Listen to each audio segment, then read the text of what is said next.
afternoon and welcome back to Girded with Truth. Thank you so much for joining us this afternoon as we begin a brand new series.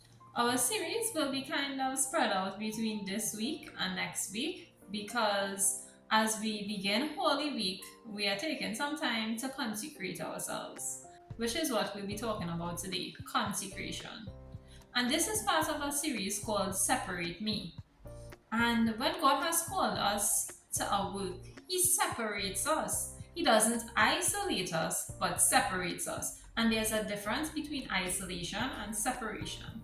Isolation really means when you kind of internalize everything and you come away from everybody as to avoid everybody. But separation really talks about for a particular time, purpose, or season. And when we begin to separate ourselves, or God begins to separate us, the first thing that He really does is consecrate us. And as we get into consecration today, the first thing we want to address is what consecration really means. Consecration really means to declare or to make sacred. And you are made sacred for two purposes. One, for a particular office that you have to get into, be it like a priesthood, or be it like a leader, or just for prayer, whatever God consecrates you to, that particular office, or even in an act of worship. Whatever it is God has called you to, you are made sacred for that. You are made set apart for that purpose. 2 Corinthians chapter 6 verses 16 to 18 says, "And what agreement hath the temple of God with idols? For ye are the temple of the living God. As God had said, I will dwell in them and walk in them, and I will be their God, and they shall be my people. Wherefore, come out from among them, and be ye separate, saith the Lord, and touch not the unclean thing, and I will receive you, and will be a father unto you, and ye shall be my sons and daughters, saith the Lord Almighty." So God is speaking to us in general, and He is saying, come out from among the people who does everything, who goes everywhere, who does whatever. God is saying there's a particular way for you to operate. There's a particular plan I have for your life, and there's a particular office I have for you to sit in. This does not mean you are going to be a pastor, an apostle. Sometimes you are called to pray. Sometimes you are called to intercession. Sometimes you are called to lead a group of young men into their purpose. Sometimes you are called to parent people in society. Whatever that call is that God has placed upon your life, He is saying it's time for the call. It's time to come out from all of the people who may lead you along the wrong path, or who may be just doing whatever they feel like doing, and now it's time to bring order to your life.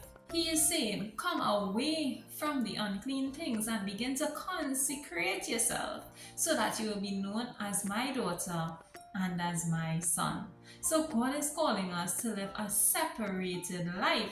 That does not mean we are going to go into a corner and hide and say, okay, we are Christians, we can't partake in this. No, it means that we are supposed to influence those around us to live a separated life, to live for the honor and glory of God, to live apart from unclean things, so that all of us will be sons and daughters of the true and living God. Acts chapter 13 verses 2 and 3 says, "And they ministered to the Lord and fasted. The Holy Ghost said, Separate me, Barnabas and Saul, for the work whereunto I have called them. And when they have fasted and prayed and laid their hands on them, they sent them away." So here God is separating two of the apostles, two of the disciples, and He is separating them for a particular work. We spoke about being separated for our office, but other than just holding an office, you have to go out into the field. You have to be a minister of Christ. You have to be a child of God. And when God separates you for something, He sends you out into something. So it's not just about being separated just for you to say, I'm a child of God, just to receive the glory of God, but it's being separated onto a particular work. And we know how much Saul went through to be called a disciple, to be called an apostle of God because God had chosen him. So it's not just about the niceties of life and the glory that you will get, but it's about so much more than that. And Aaron would have been separated for an office to sit as a priest unto God. Exodus 28 verses 41 to 43 says, "And thou shalt put them upon Aaron thy brother and his sons with him, and shalt anoint them and consecrate them and sanctify them, and they shall minister unto me in the priest's office. And thou shalt make them linen breeches to cover their nakedness. From the lions even unto the thighs they shall reach. And they shall be upon Aaron and upon his sons when they come in unto the tabernacle of the congregation, or when they come near unto the altar to minister in the holy place, that they bear not iniquity and die.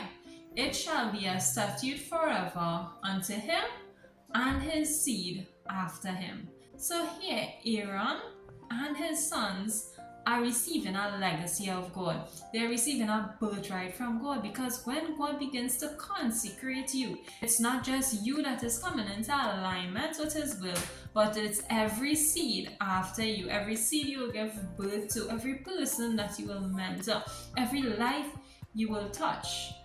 And for your particular generation, all your children can share in this promise of God, because God is a generational thinker. He does not just think about you, he thinks about your children and your children's children. So here he is ordaining Aaron into the office of priesthood, and he's thinking about his future generation, his seed, the children that will come out of his loins, and he's saying that this is for you and your generation to come. And he has anointed Aaron for this office, and through Aaron, his children are going to be anointed for this office. What a mighty God we serve, that he does not just think about you or think about me, but he thinks about all of our children. He thinks about everyone within our family.